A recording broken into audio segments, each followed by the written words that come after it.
코로나 세 번째 감염 괜찮을까요? 첫 번째는 고생했는데 두 번째는 감기처럼 지나갔다. 세 번째는 더 약하다던데 이제 별거 아니겠지. 많은 분들이 이렇게 생각합니다. 하지만 요즘 주변에 보면 약하게 지나가시는 분들보다 더 아프고 오래가는 경우가 많습니다. 오히려 첫 번째, 두 번째보다 더 큰 위험을 남깁니다. 하버드 의대와 워싱턴대 연구에 따르면 3번 이상 코로나에 걸린 사람은 입원율이 3배, 심근경색과 뇌졸중 위험은 2배, 롱코비드 발생률은 3배 이상 더 높습니다. 왜 이런 결과가 나올까요? 첫 번째 감염에서 폐와 심장, 혈관에 염증이 남습니다. 두 번째 때는 그 손상된 부위가 다시 자극을 받습니다. 세 번째 때는 염증이 누적되어 치명적인 손상을 남깁니다. 많은 분들이 증상은 가벼웠다고 하지만 사실 그 안에서 심장과 뇌 혈관은 손상을 받고 있습니다. 코로나 후유증, 즉 롱코비드는 단순한 감기가 아닙니다. 기억력이 떨어지고 집중이 잘 안 되고 쉬어도 피곤이 풀리지 않고 숨이 차고 가슴이 두근거리고 근육과 관절이 아프고 우울감과 불안, 수면 장애까지 생깁니다. 옥스퍼드대 연구에 따르면 감염자 30% 이상이 3개월 이상 후유증을 겪습니다. 특히 60세 이상에서는 절반 이상이 롱코비드를 경험했습니다. 실제 사례를 보겠습니다. 70대 남성 어씨는 세 번째 코로나 이후 계단 한 층만 올라가도 숨이 찼습니다. 검사 결과 심장 근육에 염증 흔적이 있었습니다.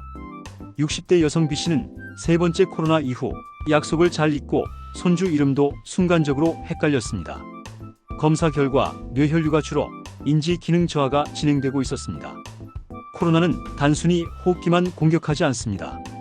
ACE2 수용체를 통해 폐, 심장, 뇌, 혈관, 신장까지 침투합니다. 폐포 손상으로 산소 교환이 어려워지고 심장에는 염증과 혈전이 생기며 뇌혈류가 줄어 기억력 저하와 치매 위험이 높아지고 신장 기능은 점점 떨어집니다.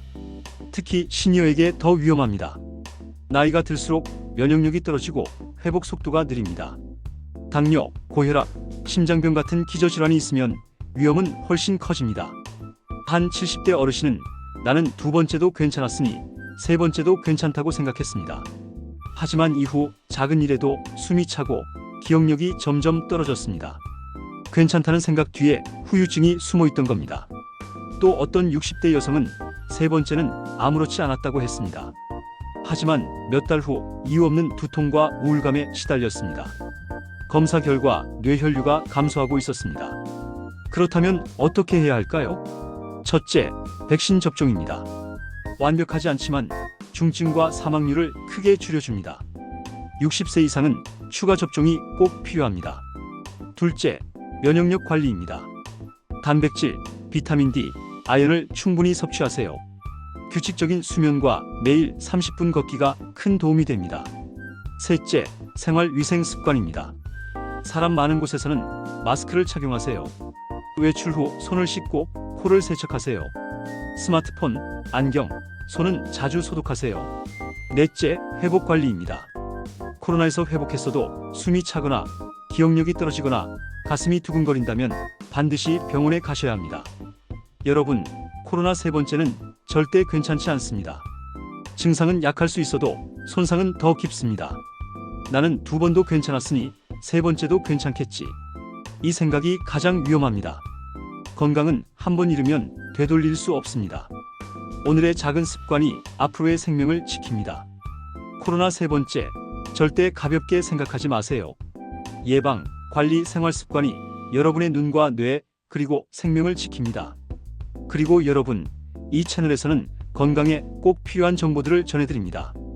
구독과 좋아요, 알림 설정은 여러분의 건강을 지키는 또 하나의 습관이 될 수 있습니다. 앞으로 더 유익하고 실천 가능한 건강 이야기를 들려드릴 테니 꼭 함께 해주세요.